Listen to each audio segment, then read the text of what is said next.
Test. Looks like I'm interviewing myself. Yo, what's up, guys? If you're new here, my name's Sam. I am a photographer and filmmaker based here in Kuala Lumpur, Malaysia. And if you are returning, today's going to be a little bit more relaxed. Today's going to be a bit more chill. I recently posted out an Ask Me Anything over on Instagram.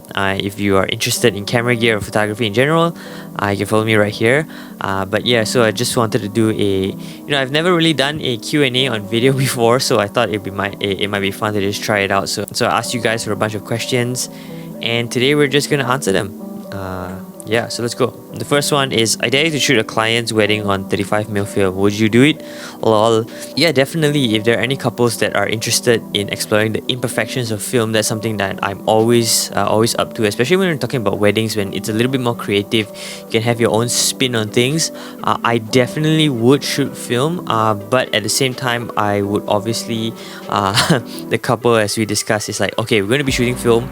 I might miss specific moments, or we might not get the most perfect looking images, but I think if we're shooting on film, we definitely have a more raw, more intimate kind of shots.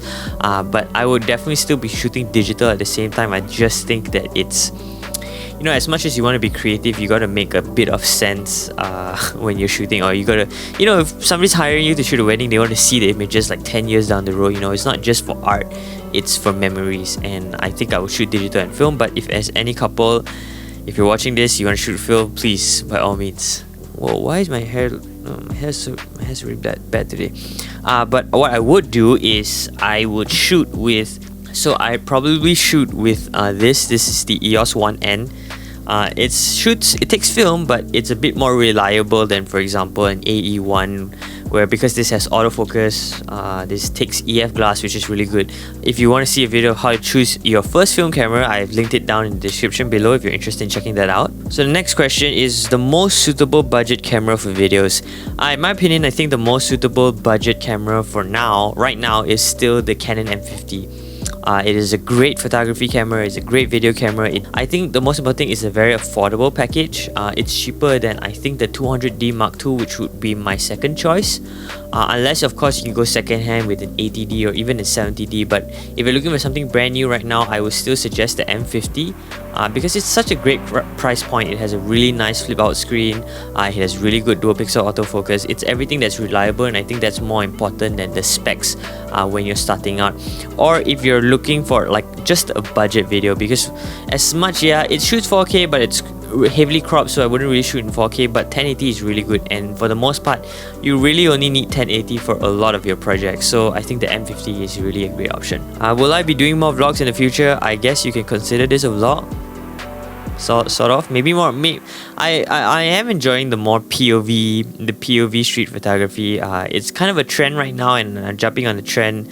But it is pretty fun to do. It's really easy to do, and it's nice to see how other people take. And I've been getting a lot of good feedback about it, so I might continue that in the future. Next one, what lens are you going to get next? Most likely it's going to be a toss-up between the EF 24-70 2.82 or the 135mm f2, or maybe the 85 1.4. It's either one of those lenses, but I'm most likely straying towards the 135mm f2. I know some of you might be wondering, why not the EF glass? I use a 1DX Mark III, and so it makes more sense for me to invest in EF glass. As much as the RF glass is really, really good, I think they're one of the best lenses that you can buy right now.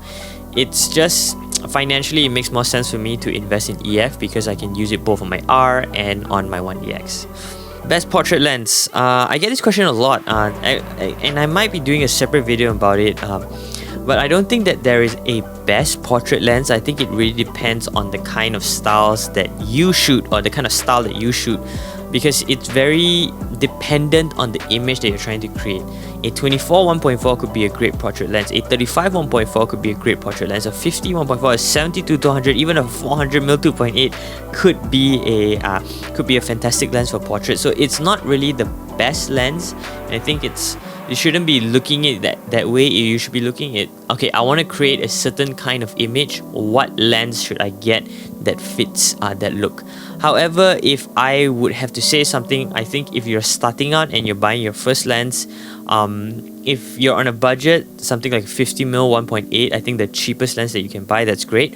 Or something that has a zoom range, maybe a 24 to 70, or if you're on a crop sensor, an 18 to 135. It's not so much, you're not getting super extreme quality, but you're allowing yourself to explore and make mistakes, and explore what kind of focal lengths that you enjoy. Do you like shooting on wider focal lengths, or you like shooting on longer focal lengths?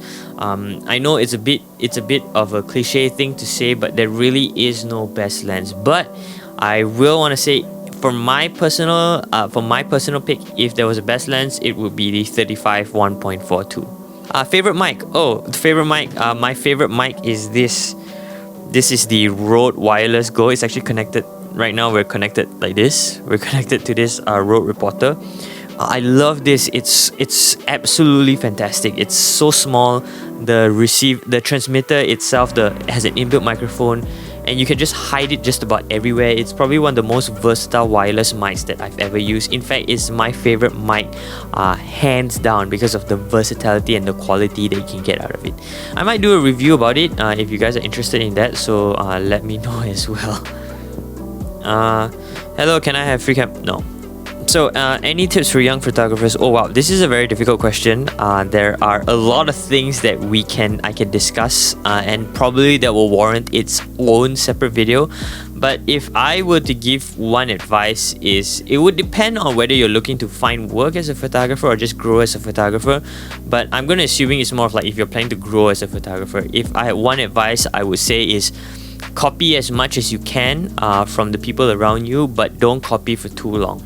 I would say a good time frame is about 6 months to constantly copy and try and replicate as many people as you can. Find a style that you like and work on it. That being said, it's not about you just doing one kind of photography and stick with it for the rest of your life. It's about constantly exploring. But at the beginning, when you're trying to learn the basics and everything, it's good to copy because it will help you understand the basics and the fundamentals of photography, which is more important versus trying to find the best preset or the best location. It's understanding the fundamentals that will help you grow as a photographer. So if anything, just copy the people around you, but learn to get out of that copy as soon as you can. Which kind of camera is great for photography and videography? If I were to give an opinion, it would be the 1DX Mark III for me, because it fits my style. But if I'm going to say the best camera, because I think the best camera isn't the one that has the best specs. I think the best camera is the one that kind of like gives you the best value overall, not in terms of just specs, but also monetary, how much it costs. And in my opinion, the best camera that you can buy right now still is the EOS R. I know it's a bit controversial to say that, and I know a lot of people will be like, but if you really use the camera on professional shoots, you will understand exactly what I'm talking about. And I actually have a full review about the EOS R. I'll link down in the description below if you're interested in that. So right now, I will pick the EOS R. Favorite prime lens and why? Clearly, I think if you're watching this entire video, it's the 35 1.42. The reason why is I love the 35mm focal length. The focusing is extremely fast, even wide open at 1.4. It is absolutely beautiful, sharp, tack sharp. The only thing I don't really like about the lens is the background, the bokeh. Bokeh can tend to be a little bit defined, at least the edges are a bit defined, so I personally don't like that. That's the only thing that I don't like about the lens. But other than that, I just love the 35mm focal length. It fits the kind of things that I like to shoot and my kind of shooting, and the build quality of it. It just feels like a lens that you will shoot with. And if you're interested, I also have a review of the 35 1.42. Link is down in the description below. When are you going to post more film photography? Oh wow, I love this question because I didn't know people were interested in film. I thought everybody was interested in the newest R5 and R6. But yeah, I definitely will be posting more film photography. I'm planning to do a POV shoot with my EOS 1N soon. Once I'm done with like a bunch of work, because I've got a lot of stuff. So yeah, but I will be doing that soon. Toughest part of shooting an event, toughest part of shooting an event really is the length of the event. Sometimes these can go like 12 hours and they can be very tiring. especially when you're carrying a heavy camera. But the best part is when the clients look at your photos and like, oh my goodness, and they're like, you captured it perfectly. Or second one is if you meet people during the event and they're like, oh my god, like what camera are you using? And you start making a conversation with people and you start to find out and you make friends. That's also one of the more interesting ones, but there are obviously really boring events like corporate events, those kind of things that just those pay the bills and we just do them either ways. Do you think I can be a professional like you one day? Yes. So I never studied photography. I studied marketing and international business and PR, public relations. This is nothing that I intended to do, but it was a lot of practice and it was a long time. Like a lot of people look at where I am right now and think like, oh my god, wow, I wish I could be like you. I wish I could own the gear that you own.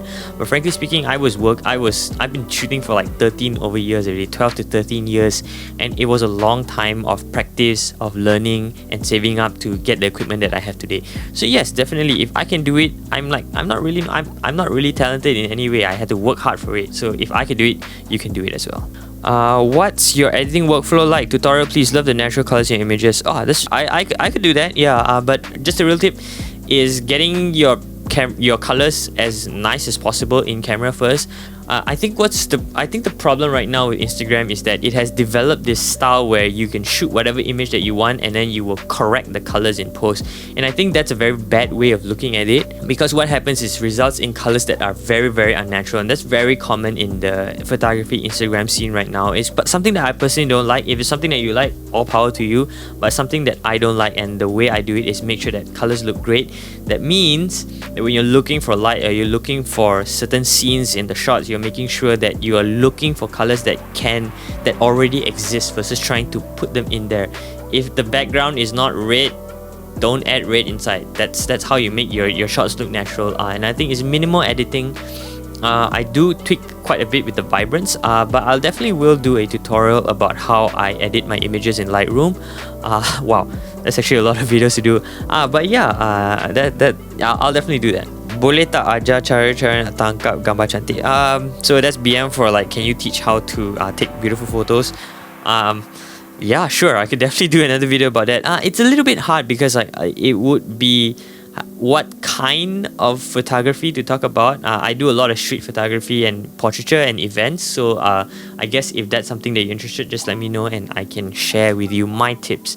And I think it's very important that you, going back to one of the questions that we asked just now, is how do you improve as a photographer? Is learn from the people that you look up to, learn from the people that you follow, especially people that are willing to share how they do certain things.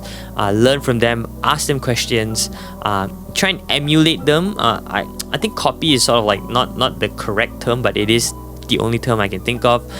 Try and emulate them and learn from what they're doing, and that way you can develop your own style, your own way of shooting, and that's how you stand out in a world where there are so many pictures. So yeah, that was actually pretty fun. I enjoyed answering a lot of those questions. Thank you guys so much for answering those questions. I really appreciate it. If you have any more questions, I guess you could just drop me a message on Instagram. I'd be more than happy to help you out there, or you can drop a question down below in the comments. If you have any suggestions, I'll be more than happy to, because I'm trying to take this whole YouTube thing a little bit more seriously, considering now that I have a bit more time. I don't have that much work as before, so I can put a bit more effort into the videos. But I'm also kind of like figuring out what to do and where this channel is going, and I would appreciate you with any feedback down below. If you made it this far, I would appreciate if you could click the subscribe button and maybe drop a like or a comment. That really means a lot to me. And thank you so much for watching again, and I will see you in the next one.